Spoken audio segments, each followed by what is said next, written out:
आज तुझा सगळा संभ्रम दूर करतो बघ. फक्त प्रामाणिकपणे लक्ष देऊ नये.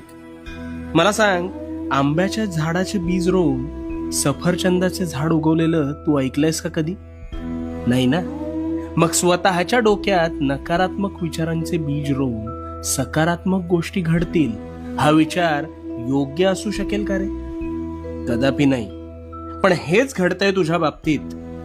तू एखाद्या गोष्टीचा आरंभ संकल्प करून मोठ्या दिमाखात करतोस, पण काहीच दिवसात अपेक्षित यश मिळत नाही, म्हणून नकारात्मक विचारांचं तोरण आधीच मनात बांधायला सुरू करतोस.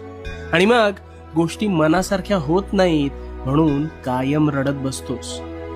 नकारात्मक विचारांचं ग्रहण लागलंय रे तुला.